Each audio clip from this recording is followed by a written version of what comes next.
So the next thing I want to talk about was Dune, right? I recently watched Kavernacle's latest two videos on Dune, right? So he has two videos. One is how Dune is pro MAGA and Donald Trump, and the next one is how Dune is pro Elon Musk and Doge.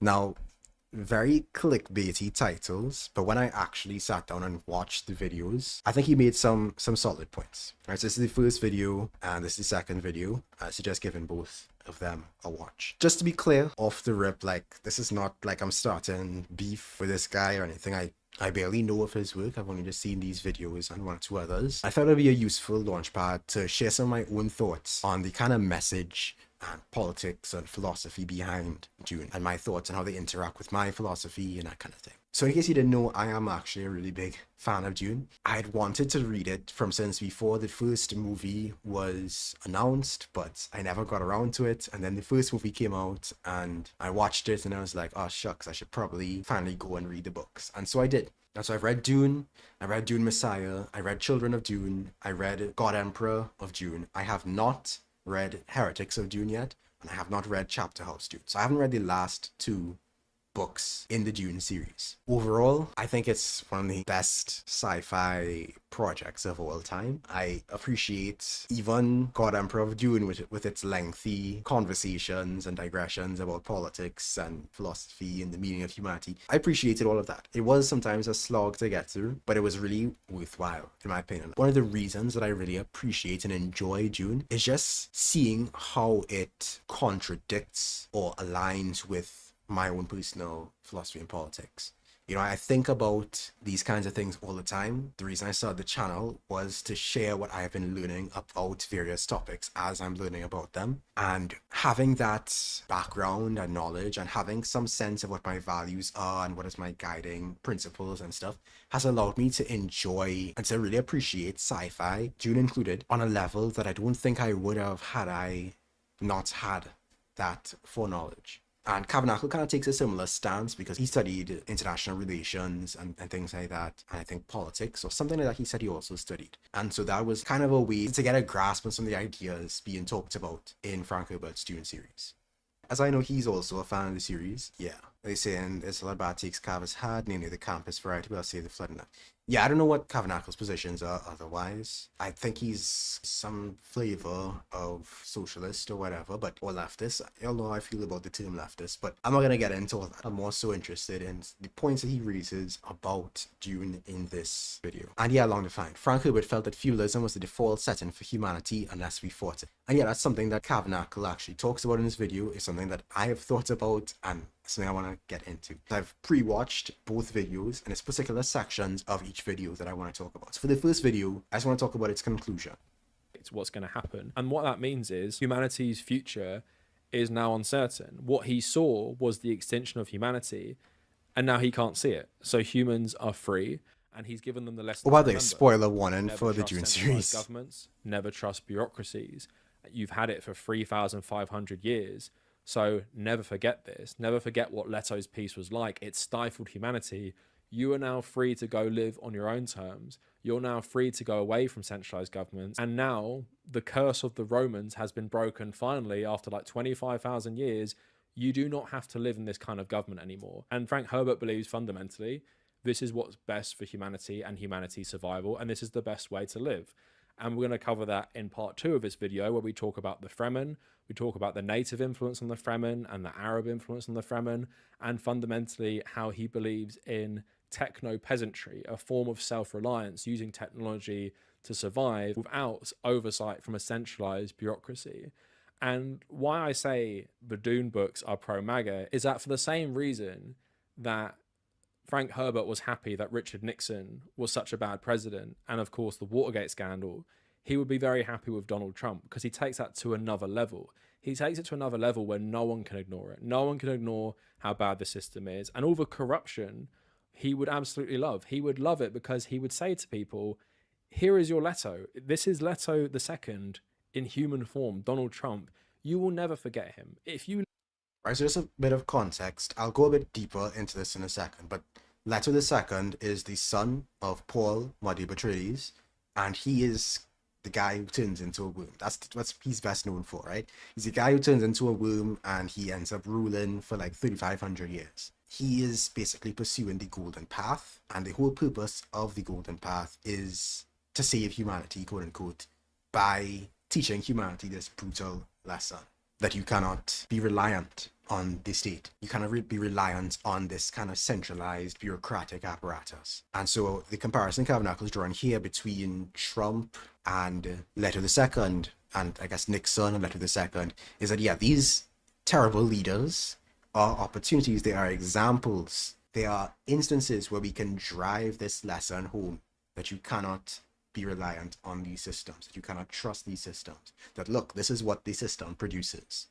Lived under him, you will never forget him. You will never forget what he unleashed on America. You will never forget what he unleashed on the world. And you will never forget how you were so powerless to stop him. You will never forget how he didn't benefit you. And you will never forget this lesson from Donald Trump. The same way humanity in the Dune books never forgets this lesson from Leto II. And they scatter. And it's called the scattering. They all flee and they all expand across the universe and even go out of contact with each other. And through Paul Atreides establishing this dictatorship that would become the Leto Atreides dictatorship and creating this religion and this cult, they saved humanity from themselves. And they saved humanity not just from stagnation, but actually extinction. And that's what this system would lead to in the Dune books. And that's why it's even hard to call Paul Atreides or Leto Atreides even, despite the fact that they do terrible things.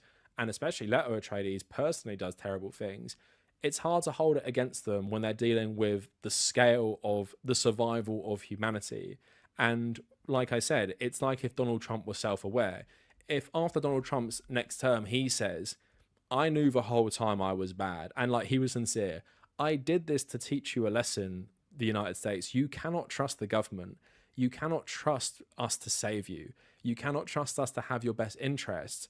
And I showed you that. And I showed you that for 2 terms of my presidency. So never again must you be a slave to the government. So go out and form smaller communities. Rely on each other. Do not rely on us, because this bureaucracy does not care about you. And it does not work in your interest. And it's bad for the human race.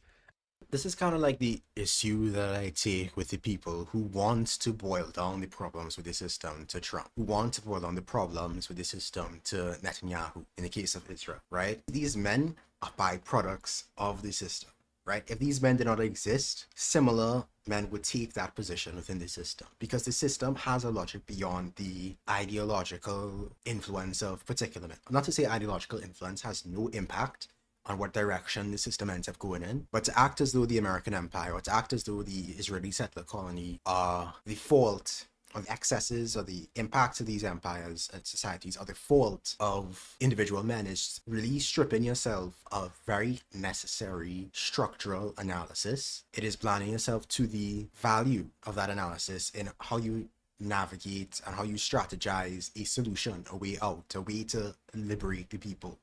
Fundamentally, that is the through line message of the Dune books, that only libertarianism can save us. But I hope I showed you. So Kavernacle focuses on libertarianism and Frank Herbert's libertarianism, who, by the way, he was a right-wing libertarian, it seems, who took a lot of influences and a lot of inspiration from the Native American societies that he grew up around and studied, and he was very much environmentalist as well. So eclectic politics. So Kavernacle talks about the libertarian politics, the right-wing libertarian politics of Frank Herbert, but I don't think he engages at all in the 2 videos with the anarchist interpretation or the anarchist analysis. I think that the right-wing libertarian analysis is often flawed and incomplete, but to act as though the points being made here regarding the dangers of a centralized bureaucracy are only being stated by libertarians, I think is a missed opportunity to engage with anarchism. But I don't know Kavernacle's politics. If he is of the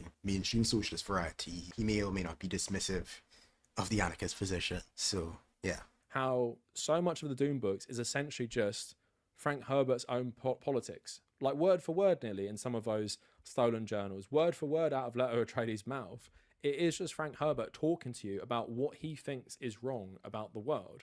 And that's why you cannot analyse the Dune books without understanding politics or understanding the context of which this was written, and not really engaging with politics. Because if you don't engage with the political context of Dune, you cannot understand it properly. And that's why I think people bounce off the second trilogy so much more than the first trilogy, because you even see the difference in message where, oh, do not trust messianic figures, don't trust JFK, don't trust Lawrence of Arabia, don't trust Oedipus, don't trust all these cult figures.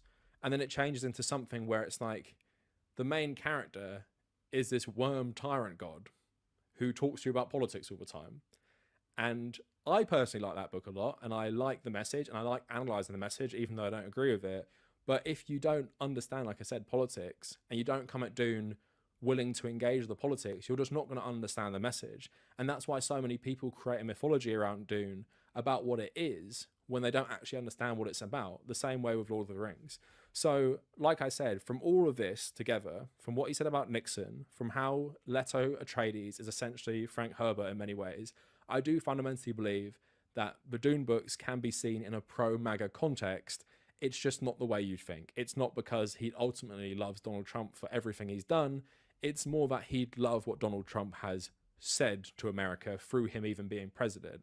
And stay tuned for part 2, because we're going to talk about... Right, so that was his take. And you could see it gave me some fertile soil for further conversation.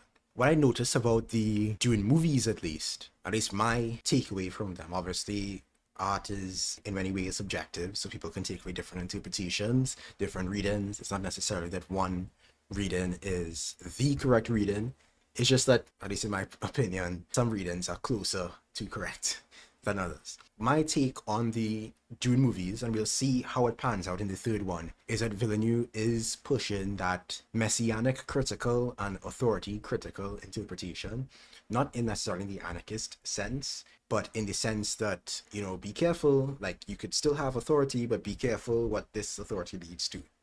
You know, that kind of basic liberal kind of take that we just need to be careful and conscious about authority, but we can maintain it. I also think that the whole idea that bureaucracy devolves into feudalism, that to me is genuinely interesting, right? I had similar thoughts from before. I've also just been looking around me in the real world and seeing how middle-class people move, I think is very indicative of what Frank Herbert was trying to warn, that, yeah, like this tendency is towards feudalism, is towards like these systems, these structures have a tendency towards concentrating power into the hands of certain people and certain families. Because when I look at how, for example, nepotism operates, I have a kind of I would say a nuanced take on nepotism, which is that the impulse that drives nepotism is completely understandable. Right? The idea that if you have a choice between somebody you know and somebody that you don't know, more likely than not, because we are a social species, you're going to choose the people that we know. And that manifests in hiring practices and opportunities in a very detrimental way, because you have people who are not necessarily qualified, or, you know, they're able to get ahead because of these connections, despite not having the actual abilities. And so that is an issue. I think it's also an issue because nepotism in a hierarchical society has a tendency towards concentrating privilege, concentrating access in fewer and fewer hands. We see certain families rise to the top because they're able to, you know, give their privileges to the next generation and really accrue those privileges and ability and access and resources and stuff over time, thus creating a level of inequality which is insurmountable for those who come after, who don't have those same resources, who don't have the luck of the draw of being born into certain families. When I look at how there are a lot of families in Trinidad who are very much the rich and the powerful, who are practically nobility, I would say. You know, maybe they don't operate exactly as nobility would have in medieval times, but the name recognition, the ways that they cooperate with each other to strengthen their position in the society's hierarchy, I think is very indicative of exactly this feudal impulse. I wanted to show you all on this point about what Herbert is warning, right, regarding the risk of power. I just wanted to shout out this article that I came across. Power is for abuse. Right? Ever seen a cop car turn its lights on just to run to a stop? How would politicians trade on inside information? Ever seen blatant nepotism at work on politics? Remember the never-ending list of rapey industry moguls? We can talk about legality all we want, but laws are passed by those in power. Hierarchical power, which we commonly just call power, is made for abuse. So go and check out this article. I think it does a really good job of making that point that, we could look at different individuals abusing power, different instances of quote-unquote corruption. But if that's all you're focusing on, the particular instances of harm and not the way that that harm is literally incentivized, structured to be encouraged by these systems, then you're never going to really resolve the problem. You're never going to proactively deal with the root of the issue, in my opinion. So yeah, go give this article a read. This is Power is for Abuse by the Black Heart over on Substack. But I want to explain what is going on regarding the Golden Path, right? What is it exactly that Leto II did, right? Both Leto II and his father, Paul Modiba Atreides, saw humanity's destruction. Paul was the Kwisatz Haderach. That was what he saw. He saw humanity's destruction. He saw other visions as well. But eventually he saw the path away from that destruction. And this is called the Golden Path, right? The Golden Path was supposed to breed out prescience from humans and also to scatter humanity to make our species resilient and to make us last. Frank Herbert, being an environmentalist, was very critical of big oil and CHOAM, the CHOAM company, which is the company that kind of monopolizes the whole spice and navigations around that. They were meant to be a kind of a parallel, right? So part of the Golden Path involved Leto II limiting the spice. Through prescience, Paul Atreides and Leto II foresaw that humanity would end if it stagnated and remained confined within the known universe and rigid class structure of the Imperium. Though the Imperium's population was many trillions, Leto II's rule proved that humanity was still confined within a space that could be controlled by a single interest. Although rarely addressed directly, it was often suggested that this lack of exploration and growth left humanity vulnerable to being endangered by a single threat, which would lead to the eventual destruction of humanity.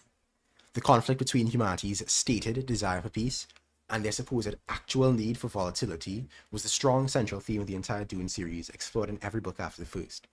God Emperor Leto II's stated goal was to teach humanity a lesson that they would remember in their bones, that sheltered safety was tantamount to utter death, however long it would be delayed. The Golden Path entailed two main objectives: Leto's peace, which was a restriction in spice production, alongside spice stockpiling and the terraforming of Arrakis. Leto basically did what OPEC did, in a sense, which was to monopolize, okay, that's probably a really poor analogy, but to control spices like oil, right? So it's to control the flow of spice to be able to dictate the terms upon which all societies could access or not access it, right? So with Leto's peace, no society could access spice. He was basically weaning humanity off of spice. And because spice is necessary for space travel, if there's no spice available, nobody could travel between stars, between planets. And so the lack of spice restricted space travel, the terraforming killed off all the worms. So another thing that Leto did was he terraformed Arrakis, right? He successfully turned it into a green, lush planet. But the thing about the spice is produced by the sandworms, which is the giant things that are on all the posters and book covers and stuff. The sandworms create spice basically by consuming water and removing water from the ecosystem. So the reason Arrakis is the desert planet that it is, the reason that Arrakis has barely any water and has these giant sandworms is because they're related. The sandworms are responsible for the lack of water, and the sandworms being kind of concentrated on Arrakis is why Arrakis is so geopolitically important, because no other planet produces spice, because no other planet has the sandworms. So after centuries of careful and deliberate oppression, Leto II was destined to die and release new sandshroud to begin a new worm spice cycle. Subsequently, this caused the expansion of human domains far beyond the boundaries of the known universe, guaranteeing the preservation of humanity in the long term by inducing a massive expansion and diversification of human population, territory, and culture. Speaking of diversity, my next video, which is dropping on Wednesday, is literally about diversity, about the meaning of diversity, the importance of diversity, the function of diversity. Anyway, so this also taught humanity a lesson in thinking for themselves and not trusting charismatic leaders. The next part of the Golden Path is the breeding program, an attempt to free humanity from prescient vision by introducing a gene through Leto's breeding program, first realized by Siona Atreides. This was to prevent anyone with the gene from being hunted by prescient hunter-seekers. it also had the effect of making all of those that possess the gene free from manipulation by future tyrants and forces that could understand prescience. This would include guild navigators and the Bene Gesserit's creations. Y'all got that? So Leto is basically trying to break humanity out of this complacency, out of this, this system is what we have to do. This is good enough. We'll just go along with it. Because humanity had kind of stagnated, right, prior to the ascendancy of Paul and later Leto, right? You had this kind of balance of powers between the Emperor, the Bene Gesserit, the Space and Guild, the Landsraad, right? Which they were, kind of backstabbing each other, manipulating each other, all these different things to maintain a status quo that was chugging along decently, but it was causing a lot of human suffering, and it was also fragile. It was not destined to last. And so kind of the whole thrust of Leto's and Paul's golden path is to break humanity out of this centralized apparatus, which somehow is maintained across the stars for a very long time. To break out of this centralized apparatus, to scatter, to keep innovating and branching out and growing and changing, to become more resilient. Now, I agree, I think, with the overarching goal of making humanity more resilient. Leto II and I can shake hands in that. We could see eye to eye on that. But I don't think I would ever shake hands with Leto II because I do not share the perspective that his plan would be effective to that end. Yes, you end up getting humanity out of the thumb of one government, one very oppressive, extremely centralized government. But the outcome, I don't think, is actually going to develop humanity's resilience to the threat of governance. Aside from the fact that, his rule literally strangles humanity for over 3,000 years, regardless of how horrible he was, people are gonna eventually forget that he was a thing, right? What you need to embed in this society and culture is an actual critique of authority, an actual analysis of authority. Not just, oh, I'm gonna be the biggest, baddest, worstest authority ever, and that's gonna make everybody break away. I haven't read the 5th and 6th books yet, but I'm pretty sure from what I have heard about those books, his fall doesn't exactly lead to the scattering doesn't necessarily abolish authority. It still has just a variety of government. And I think the confusion people have with anarchism is it's just about fighting government. It's really about fighting authority and domination on all levels of society. The anarchist opposes the patriarch in a family home just as much as the anarchist opposes the statist and the capitalist. It's the idea that, we just need to get rid of the one big authority while all these other little authorities can continue to run around and abuse others.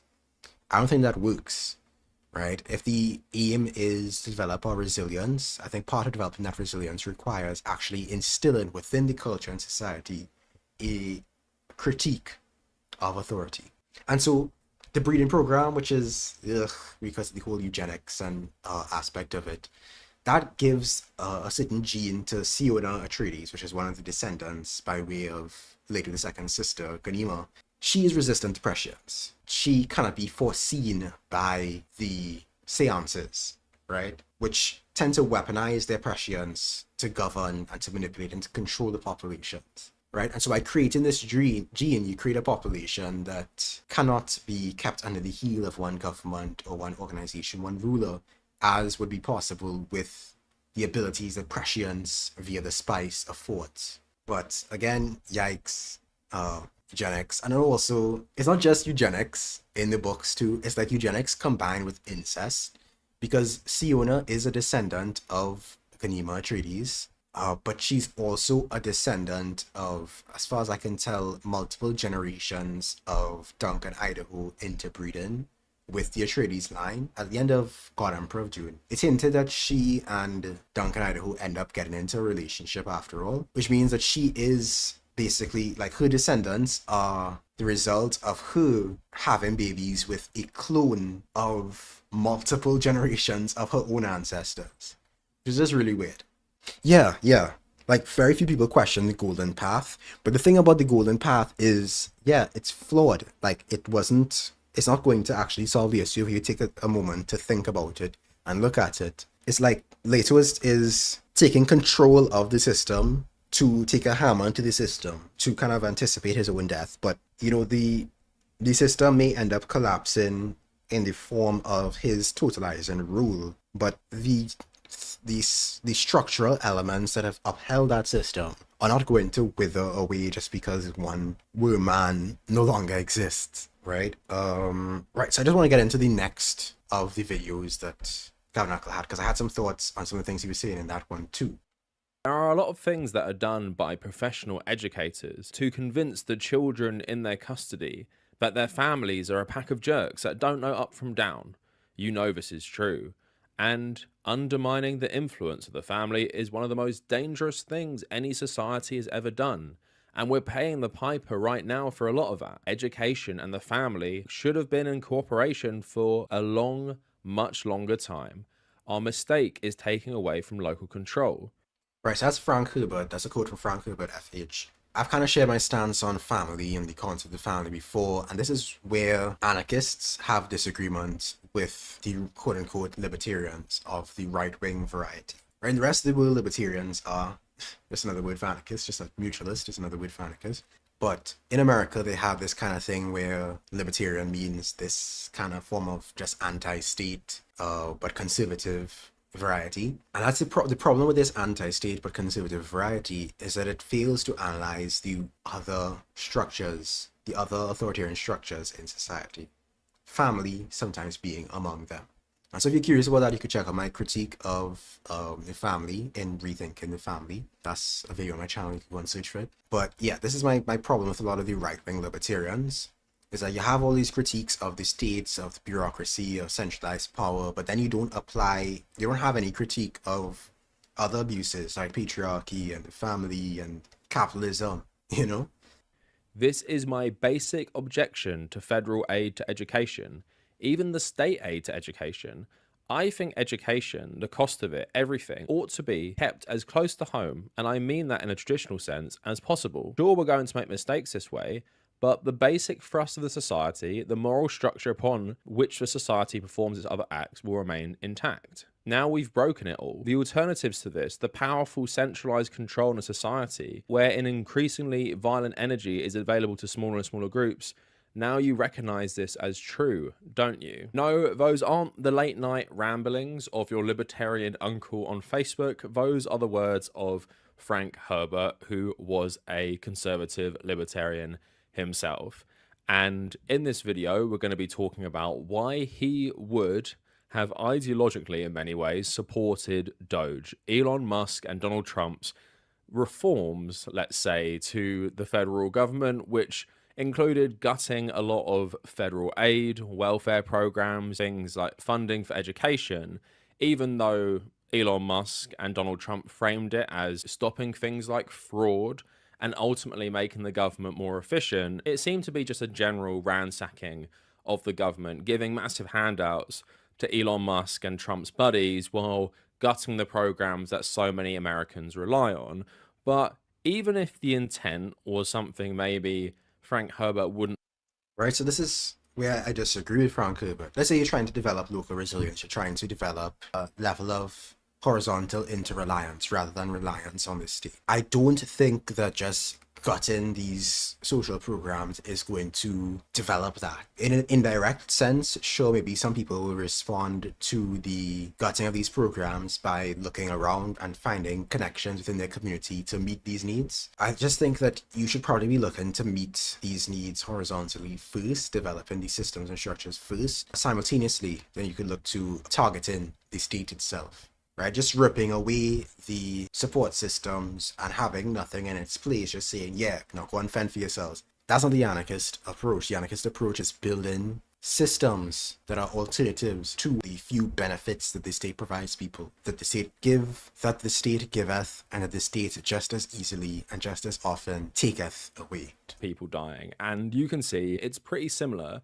in many ways in how he outlines what the Fremen do with people after they die. So he said in an interview, "I have aroused a great ire in the mortuary industry in the United States by saying on television on a couple of occasions, I think our practices are insane, that we put death into the service of death, rather than death into the service of life. If I had it my way, we would get rid of all these cemeteries the way they are now, as stone orchards as I call them, and we would set up a quite efficient system of returning the dead to the service of life. And I have even specific recommendations on this. One is to build our cemeteries with a rectangular form, put a quite good looking pylon at each corner with brass plates to be added to it, and you would grid it. And you would have letters one way, the alphabet one way, numbers the other way, so you could intersect any position. Then you would have a large post hole digger, and you'd very quickly be able to go to any grid position, and you dig a vertical hole, and in a biodegradable shroud, you drop the dear departed in that hole, and then you would plant an orchard tree there. One tree, one good orchard tree, which would give you about as much oxygen as an acre of lawn. And then you put a little brass plaque in your pylon at the corner, 100% renewable, fertilizing a persimmon tree as he requested, you see.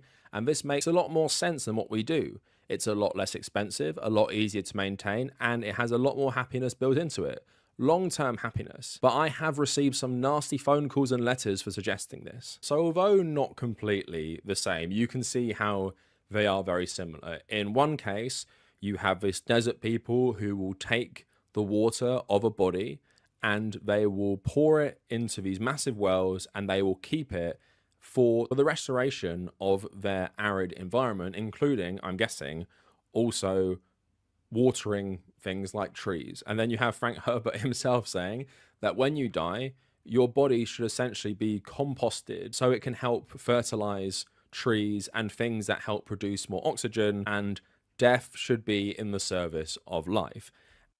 So I saw this and it actually reminded me of an idea that I had had since my childhood. It's funny to me because only in this video I found out that Frank Herbert had this position on what we should do with dead bodies. Obviously, I'm a pluralist, so I think there's room for multiple approaches to how you deal with the dead based on, your personal cultural stances and opinions or whatever. But since I was a child, I was always thinking to myself, like, why don't we bury bodies loose, or why don't we, and I said that for myself, like, I don't want to be buried in a coffin or in a tomb of any kind. I want to be buried in the ground and plant a tree over me, let my body nourish this tree.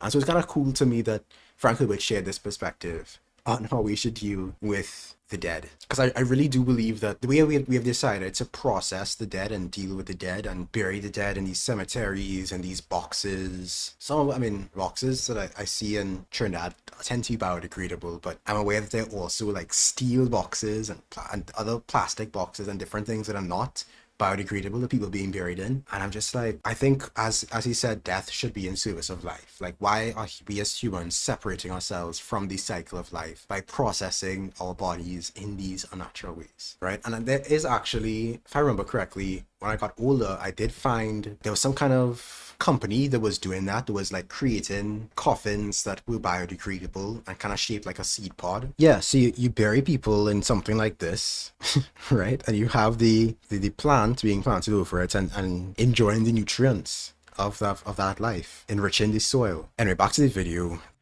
Only that technology, Right, so what about Fremen technology? which can have a basis in what they find on the planet or what they can afford to buy because of their power over their energy infrastructure. The still suit is a specific adaptation required for survival. It again allows them to have more people in a desert environment than they could otherwise. It's the idea of a man packing his own parachute. You wouldn't trust anybody else to make a still suit if you're going to be out there, and your life is going to depend on it. The interviewer asking, so their technology is essentially limited to the things necessary for survival. Of course, in fact, they take nothing with them. There is a tradition that when they go into the desert, they take nothing with them that is not necessary for survival.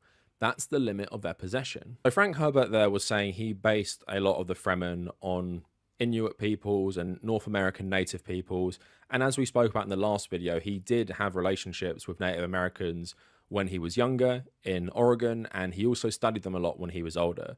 And obviously what is pretty famous in Western culture about native peoples and what you learn in school is about how they live with their environment that isn't insanely destructive. And that is also part of their own religious beliefs often as well. And you can obviously see the influence that has on groups like the Fremen, where they live with nature. They obviously rely on the sandworms, and they even kill the Okay, someone's sandworms asking me to speed sometimes for up their religious rituals and speech a little bit. creating new reverend mothers and creating the water of life, which is the blood I'll of a speed it young up to sandworm. But they also live in 1.3. symbiosis with nature. And Frank Herbert in this interview actually talked about that in contrast with how Western man seeks to dominate nature and completely use it for its own ends, where he talks about people like the Fremen and, I guess in his opinion, other native groups and other nomadic groups in the Middle East. They have to live in this relationship with their natural environment, which doesn't mean they destroy it. And they often live in like very harsh conditions, like the Inuit peoples do. So in terms of their technology, of their possessions, they have to be very, very limited. But like I said, this isn't just Frank Herbert being influenced by native cultures. He actually does think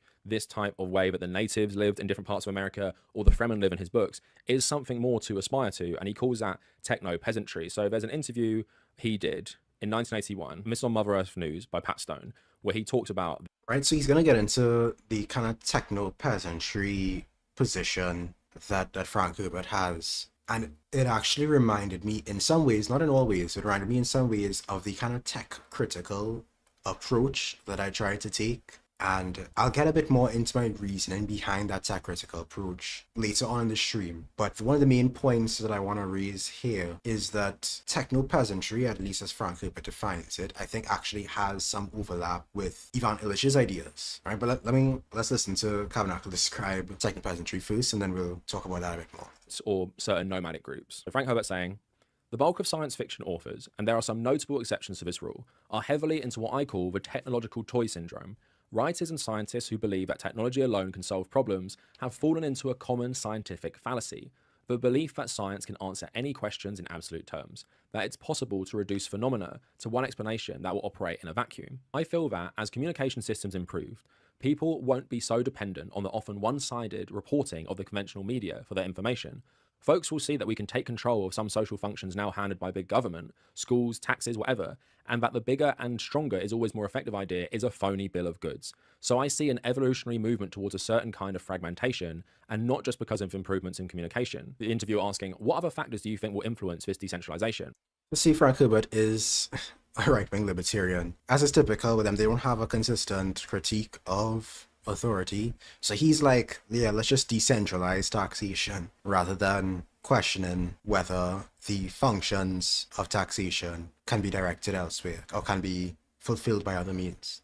Frank Herbert saying, let's face it, our society has a tiger by the tail in technology. We can't let it go. We can't all go back to the farm and be self-sufficient. There isn't enough land for one thing. Furthermore, people's expectations for their lifestyle have been raised, and you don't monkey around with human expectations. So what we need is a new way of relating to our society and its tools.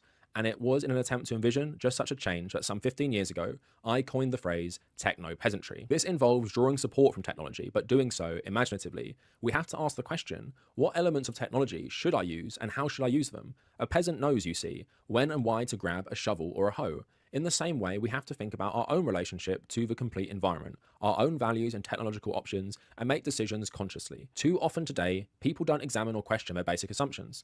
Let me give you an example. I once taught a course at the University of Washington that was called Utopia Dystopia, and it was billed as an examination of our current state of our country and our myths of a better life. Only I had trouble getting my students to really investigate their own premises about tech and lifestyle. So I took them out for a weekend hike in the Olympic Mountains in the early spring when I knew the weather was going to be cold and rainy. And I told my class, well, we're out in the Olympics for 2 nights. It's going to rain. Bring your gear, food, and paper and pencils for taking notes, and I'll meet you at the trail's head. Now, I'm a hedonist in the wilderness. I own a good down sleeping bag and a fine one-man tent. Naturally, my gear is pretty much a product of high technology. Once we all got to our campsite at a place called The Flats, I set up my tent, dug a drain trench, stashed some firewood under a canopy for the morning, and helped organize the evening meal. We ate and went to sleep, and when the rain came, I was quite dry and comfortable in my tent, but a lot of my students weren't so well prepared. During the night, I heard voices crying, my sleeping bag's wet, God, it's cold. I simply rolled over and went back to sleep, savage. The next morning, I got up early and built a big fire. The shivering students soon gathered round and we scrounged together something to eat. Afterwards, I told them to get their notepads. Then I said, okay, the bomb has just dropped and we're all that's left. How much of our former technology do we try to reconstitute? Well, let me tell you, those cold, wet people who had eaten an inadequate breakfast looked at society technology a good bit more closely than they had when sitting in a classroom. Students who've been saying things like, oh sure, I could do about all this stuff, began to ask some basic questions and to comprehend that technology isn't bad. In and of itself, everything depends on how we use it. The interviewer going on to say, you're saying then that techno-peasantry involves people questioning their basic assumptions so they can make intelligent decisions about how to use technology. So Frank Herbert also saying, That's not all there is to it. For instance, most people today live in a light switch society where they have no actual connection to the tools they use. If the light goes off, they have to call the building superintendent to repair it. Knowledge has become institutionalized into specialities, and individuals have continually less and less power over their lives. We need to use technology differently so that people can understand their tools, and so they can be back in touch with the natural world. In fact, one of the things our society needs desperately is a way for people to touch the earth personally and gain the restorative strength that comes with weeding or shoveling from really getting their hands dirty. We need ways that men and women can see the direct results of their efforts. So a bit of a long one to read out, but I hope you see the connections and the parallels in which I'm talking about there. So when he goes on that camping trip with his students, he's well prepared. He has the technology, he has the good tent, he has the good camp gear, and he has all the stuff he needs for survival. He is prepared, and he wanted to teach his students a lesson and make them examine what they would actually need to survive in a world where they could not rely on a centralized government, like if nuclear bombs had just dropped. Right. So when I was listening to him describing Frank Herbert's position here on Techno-peasantry, I was reminded, like I said, of Ivan Illich.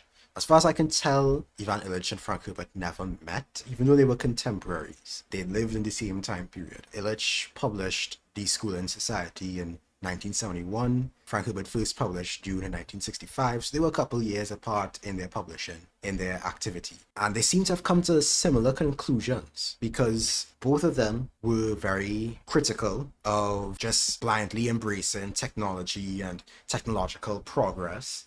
Both of them were focused on seeing how tools, how technologies could serve our autonomy and our creativity rather than being something that we are controlled by. Now, they weren't entirely the same. I don't think they were entirely the same in their analysis. Clearly, I think Illich was in more of a liberatory direction and was more critically engaged with that aspect of things. But especially when you look at, for example, the Butlerian jihad that took place in the Dune universe, where humans rose up against thinking machines, I can't help but think that if they were to have a conversation, for one, that'd be like a really interesting conversation to just listen to, and for two, that they were on the right track. When we look at AI, when we look at these supply chains and how fragile they are, when we look at these technologies and the kind of push button society, the light switch society that we live within, I think we can get to a point where, yeah, like we probably should be a bit more critical, a bit more conscious about how we engage with technology. I had a video about this on being tech critical, I think last year or the year before. So you could go on my channel and check that out. But I think it's very important that we, especially in these times, especially with the impact of the closure of the Strait of Hormuz in particular, hitting this Western Hemisphere very soon, that we think very carefully and we continue to engage with how do we develop, not necessarily self-reliance, right? Because we are an inter-reliant species, an interdependent species, right? So I don't agree with Doge and cutting welfare as a strategy for encouraging self-reliance. I believe that we are and should be interrelated without being dependent on systems that seek to strip us of our abilities and agency by limiting our knowledge and skills. Humans can specialize. I have nothing against the division of labor and specialization. We don't each need to know everything individually about, permaculture and how to build and how to fix all these different technologies. We can specialize. I'm not against that. But I think it is necessary that we develop or redevelop certain essential skills and that we learn to connect with each other on a horizontal basis to cooperate and, gain from the skills that we don't have through the relationships we build with others. And so I think that is all that I really wanted to speak about as it relates to Dune for now. I'm sure I'll have more to say at a future date. I'll have more to say maybe after the third Dune movie comes out. I still suggest checking out Kavernacle's points here, his videos, both of them. Because although they are clickbaity, I really did appreciate the points he was raising about the parallels between Herbert's ideology and the ideology present in Dune. However, I would make a little semantic quibble. I don't think, and he at one point in one of the videos, he says that this is basically like the Dune books and Frank Herbert's manifesto. My quibble is that I think you could put some of your ideas in fiction form without it being a manifesto. I think you can depict certain things that you agree with, just as you can depict certain things that you disagree with, without it necessarily formulating your exact vision of a society. If what he's saying is true, and Herbert did believe that our society should be more like the Fremen, okay, sure. But I also think that you need to, in these times of media illiteracy, when you're making that point, drive home also the point that you should not, as a reader, conflate depiction with endorsement. Because you see that all too often where people look at a media at face value, see it depicting something, and they're like, oh, so the author condones this, or the author is advocating for this. It's not always the case. And there's also, of course, more to media analysis than purely authorial intent. So just something to think about, just my little quibble. Otherwise, I love Dune, looking forward to the next movies, and looking forward to getting around to reading the last two books.